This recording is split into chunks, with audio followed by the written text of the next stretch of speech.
Sometimes I forget that podcasters are not just audio experiences, they are video experiences as well. I don't know why I forget that because I record video each and every time, but I got this question that came in that was like, how do I keep my viewers watching?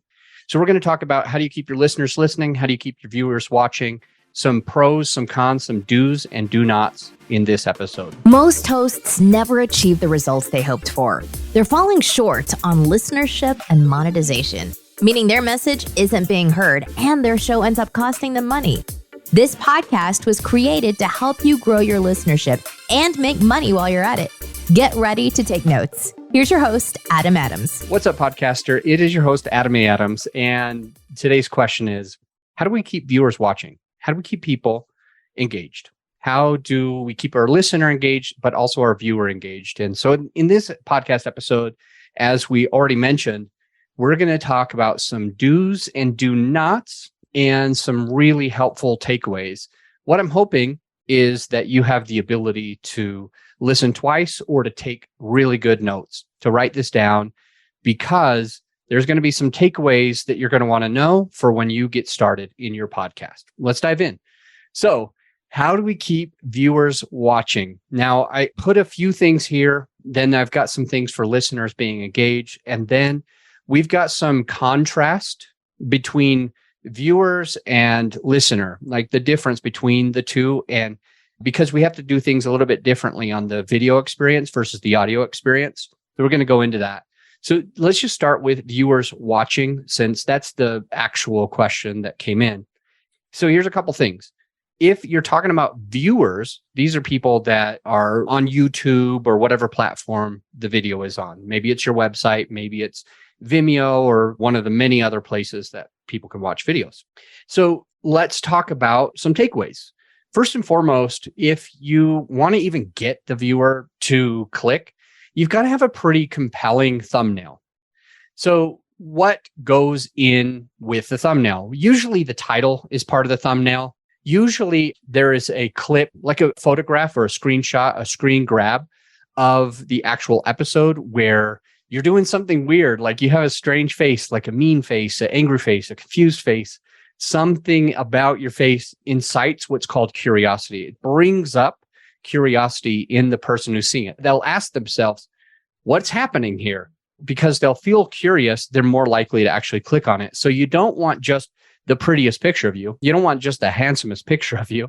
Maybe in some cases you will, but things like a strange face, like a confused face, an angry face, a mean face, a face where you can tell that you're about to say something, but it's like, what is he saying? What is she saying right now? Those types of images on the thumbnail that you can get from your podcast are going to help you to get a little bit more engagement. So those thumbnails are going to be something fun to play with. And what's the other part of the thumbnail I mentioned already is the title. So you want to spend some time making sure that the title is going to grab the attention of your perfect audience, the perfect person. I call it your avatar. That's your person that you want to attract to your podcast. And so we think about titles, which goes hand in hand for the audio experience and the video experience. But this is kind of that hook that grabs the attention first and foremost of that person that you wanted to be in front of. And that way that they'll click on your video or they'll click on your audio experience and listen to you and watch you. And so titles are generally something where it has a bit of negativity in a way. Now, it doesn't mean that you're being negative. That's not what I'm trying to say, but it has the psychology of the fear mindset or the I need to get away from this mindset for your perfect avatar. So, for example, you will study the psychographics of that person, the psychographic meaning, how do they think? What keeps them up at night?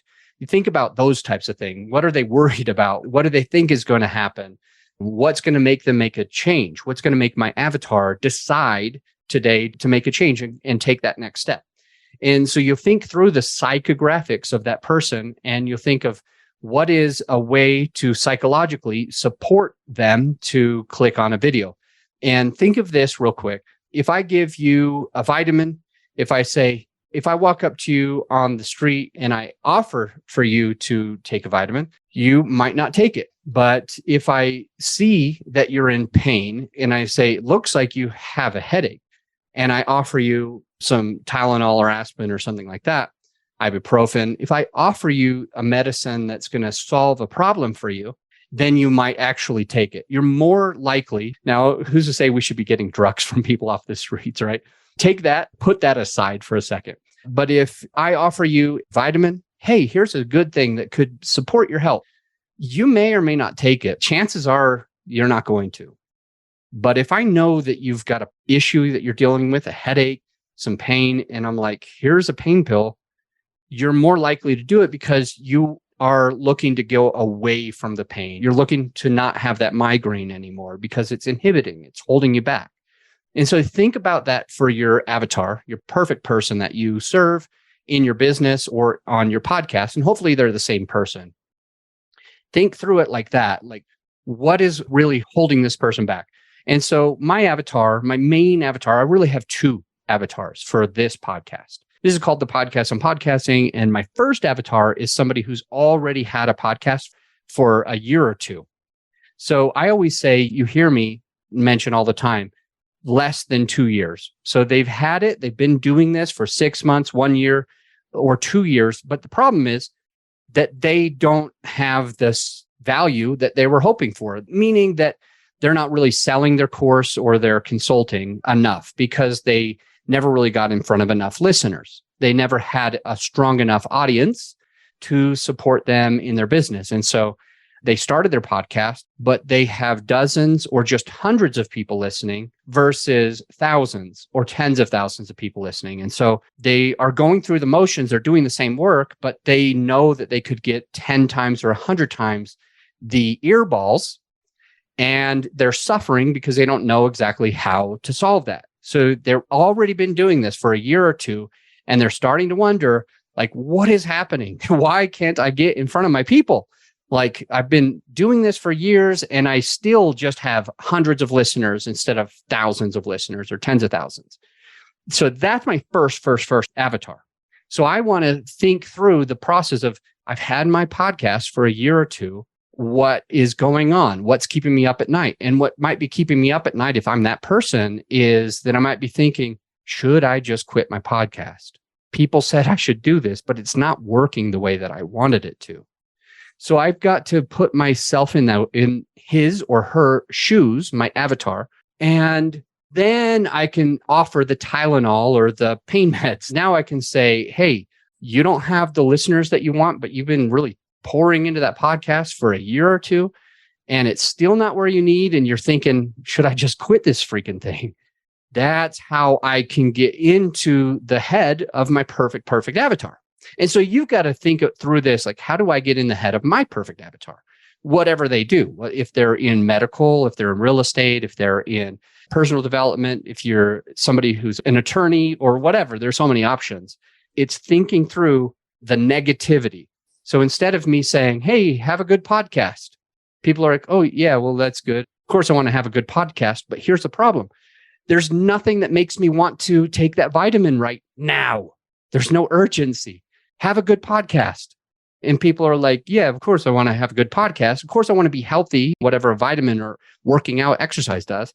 But there's no urgency there. So if you just say, hey, have a good podcast, people aren't going to take advantage. But if you say, hey, you've been struggling for 6 months, a year, 2 years, and you don't want to keep struggling, then I can support you by marketing your podcast and growing the podcast, taking off all of the hard work for a very good price, where you be able to continue to get in front of your people, but in front of a lot more people. And now that person's saying, dang, that's exactly what I'm looking for. Now I've got a secondary avatar. It's somebody who's about to start a podcast. It's somebody who comes to this show and wants to understand podcasting, wants to understand pros and cons, wants to learn from the mistakes of other people, doesn't want to make the mistakes of my real avatar. I mean, my first primary avatar, not my real, they're both real, but my primary avatar being that person who's been doing it for a year or two, and it just feels like they're hitting their head against a brick wall. My secondary avatar is somebody who doesn't want to ever be that person, right? They're about to start, but they're like, I want to do this right. How do I launch with a plan? How do I do that? So I've got these two people that I serve, and you've got to be thinking of that one or two max. You're never going to have a tertiary or a third avatar. You're just not going to have a tertiary avatar. You're going to have a primary and a secondary, or just a primary. Okay. You're just going to have your main avatar. Now, we think through the thumbnail of the image that is compelling and the title that is more about taking the aspirin for your pain versus taking the vitamin for your health. And now what else needs to happen to keep viewers watching on your YouTube channel or your Vimeo channel? We're going to take a quick break, but we've got some great things as soon as we get back, talking about camera angles, how to use them, talking about proposed questions on the screen, and talking about what you might or might not be wearing in the podcast itself. We'll be right back. Hey, my friend, as you know, this episode is sponsored by my company, growyourshow.com. We want you to be able to have the best tools at your disposal without costing you a whole arm and a leg. So right now you can get a free list of vetted equipment that like mics, mixers, webcams, sound treatment, editing software, everything that you need. I created the whole PDF with direct purchase links just to save you time and money, to help it be more convenient for you. So this free PDF will help you skip all the guesswork. If it's on there, it's vetted and approved by yours truly. And if it's not on there, it's probably not worth the money. So go ahead and get yours at growyourshow.com/PDF. Let's get back into the show. We're back talking about how do you keep listeners engaged?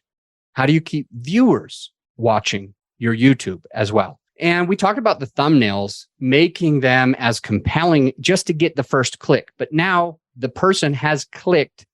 And what do we have to do to keep them on the show? Here's a couple things. I mentioned before we had to go to a quick break about camera angles. Here's one thing that you need to understand is that people get freaking bored. Now, most of my listeners, most of the people that follow me by an audio only experience. Now, there are a very small amount. I've got thousands of people that listen and I think I get like 20 downloads maybe per episode, 20 views on my YouTube channel, because we really focus on that audio experience, but that is still 20 people. And so I need to think about how do I keep them around and how do I focus on helping them and supporting them? And we've been doing this for a lot of other clients, and some of their channels are way bigger because that's where their focus is. Our focus hasn't been there on growing a YouTube channel, marketing a YouTube channel. So we just put it out there in case people are looking for it and want to see the video. Here's a couple things. Camera angles. First and foremost, you got to understand that you want more than one camera angle. All right. Like if you really want to have people engaged, what you usually want to do is have 2 or 3 or more different camera angles. Now there's something called a video switcher. Just type this down. It's called a switcher. And I think we have this on our website. If you go to growyourshow.com/PDF, you can actually download a whole PDF of microphones that we suggest, different cameras for all those different camera angles that we suggest, webcams or other types of cameras. And also things like the Rodecaster, which can let you play your music on the spot or make somebody cheer or laugh. So you got all these options with something like a Rodecaster. Now there's other thing called a switcher, a video switcher. And basically it just sits in front of you and has 2 or 3 or 4 or 6 different buttons. And that way you're going to have your main camera angle that you could be looking at, for example. And then you got a camera angle onto your side or behind you, or you maybe even have a camera angle that faces down to a piece of paper that you're writing on. And with this camera switcher, this video switcher, you can push view 1, it clicks, and now it's your main one. Or you can go view 2, and this is from, let's say, the left side. And view 3, let's say this is from the right side. And then view 4 might be to the paper or whatever you're messing with. Maybe you've got a Rubik's Cube. Maybe you've got a phone that you're looking at, or whatever it is. You can switch between those camera angles. And that's why it's called a video switcher.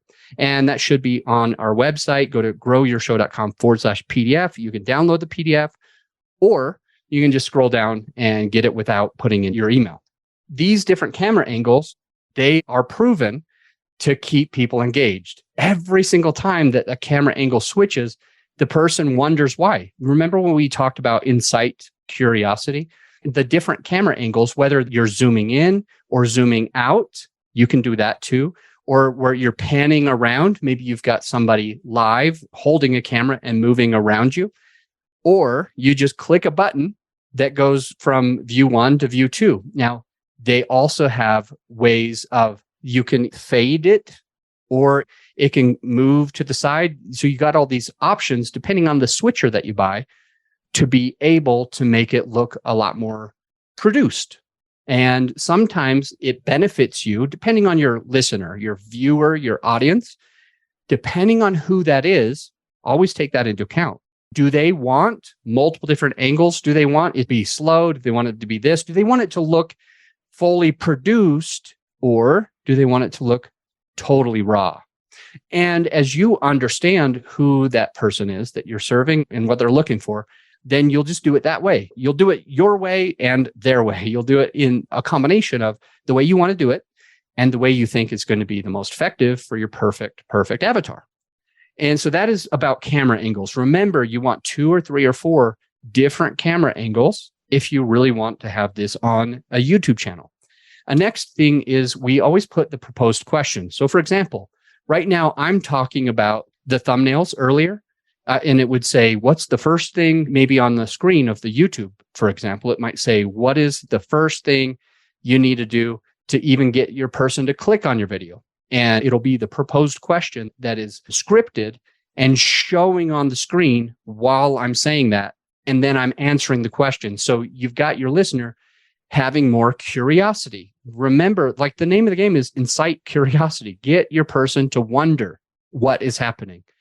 And with the proposed question, like as you're talking about something, it can just go up on the screen and it'll say, what's the first thing that can get people to even click on the video? And then later, when we're talking about camera angles, it would say something like, how many camera angles should you use for your listener? And it's a question mark. And that's while I've been talking about it, you still see that question up so that the person knows exactly what they're listening to. And later we go to the proposed questions. So in a nutshell, with these proposed questions, yes, they do work when you're doing a solo episode, like I've been talking about, but they also, and you should say and instead of but, they also, I don't want to negate what I first said. So they work with your solo episode and they also work with the episodes where you're doing interviews. So for example, you are interviewing somebody, let's call her Sarah Smith. I like that name. It rings a bell. And there's probably a listener named Sarah Smith. If that's you, send an email. Interestingly enough, let's just say you're interviewing Sarah Smith. And let's just say she is a life coach and you're asking something about random, let me just think, hypnotism. Okay.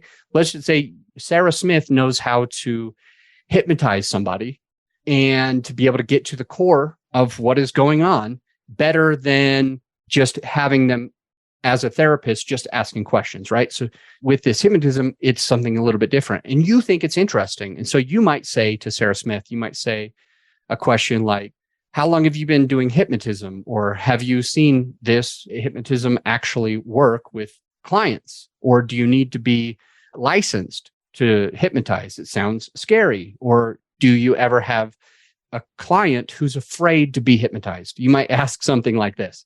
And when you do, then the question, the proposed question, just like I said for the solo, the proposed question jumps on the screen. And so you've got a video and you're asking Sarah Smith something like, tell me, do you ever have any clients that are afraid of what might happen when you put them under hypnotism? What they might say, what might come out of their mouth unknowingly? And then it'll pop up on the screen. You'll see, what are the concerns for hypnotism? ? Something like that. And that'll give the opportunity for the person watching to think through it and be more curious about what's happening. So these things keep people viewing. Now, last one, what to wear. Honestly, I'm the worst example of this because I think about the audio experience first.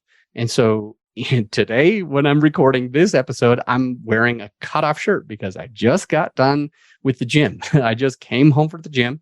And I knew that I needed to record this and I wasn't going to worry about changing or showering or throwing on a collared shirt or anything like that. So what should you wear? I think you should wear something that is going to resonate with your listener.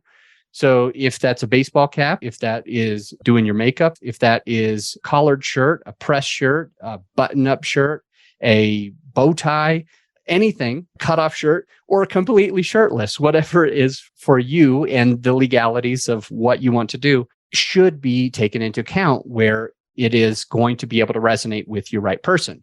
So for example, if you are doing a fitness thing, it would make a lot of sense, especially if you have your fitness in line. If your fitness is in line, if you look healthy, if you look jacked, if you look lean, whatever it is that you do, maybe you're looking the part by making sure that you wear something that can emphasize that or show that. So like the cutoff shirt that I'm wearing now, probably for the wrong podcast, right? But if I was doing fitness, then either go shirtless or wear a tank top or wear something where it could be a little bit form-fitting so that your perfect client can say, hey, this is somebody that I'm looking to learn from.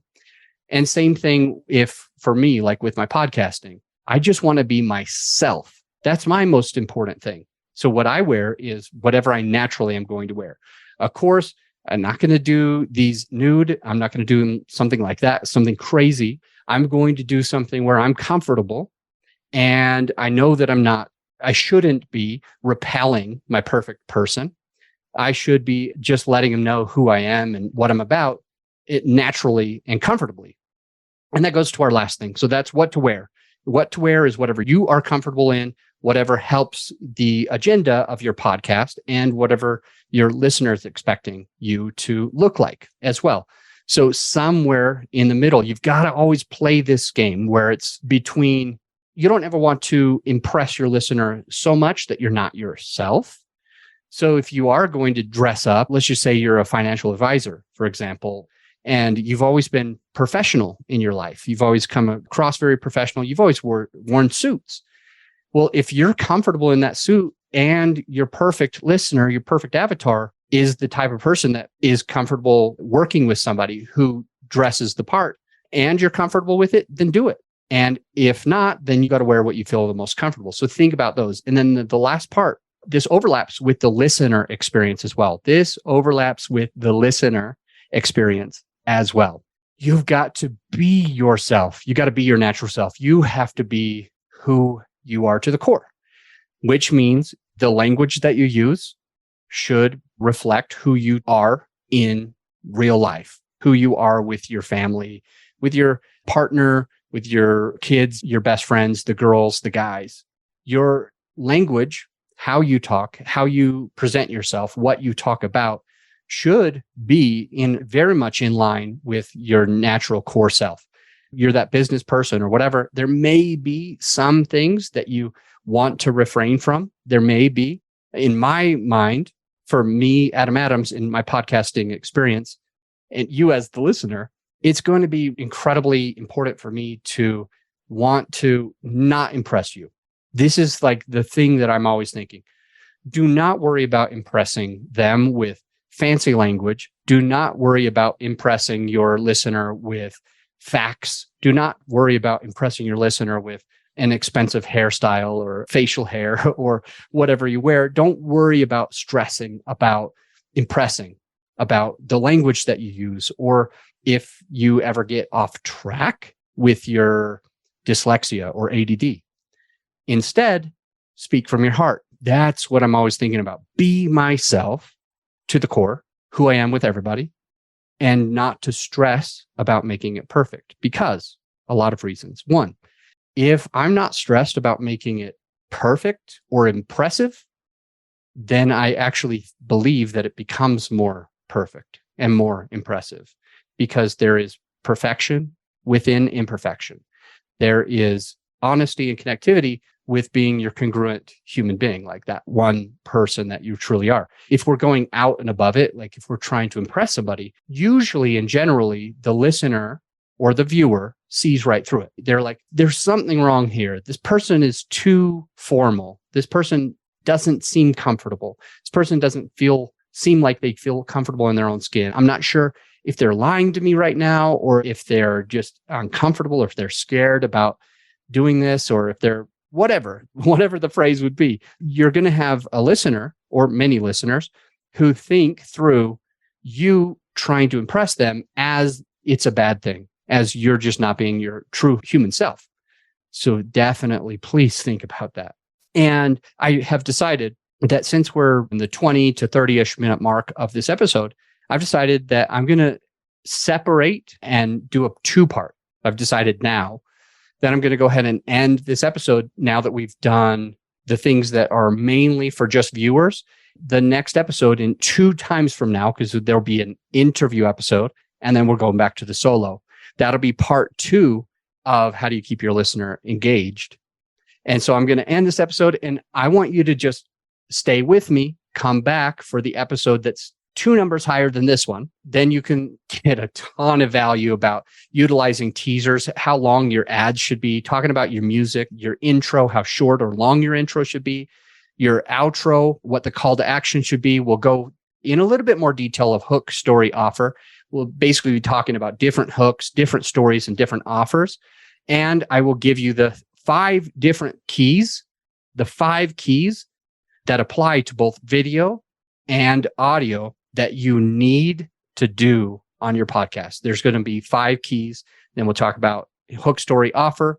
We'll talk about different hooks, different stories, and different offers. And that'll be on the next solo episode, 2 digits higher than this one. I'll see you there. Oh, hey, because 3 of my clients came to me recently looking to find a way to have their podcast make them money instead of cost them money, we put together a resource for some of our clients, and I want to give it to you as well.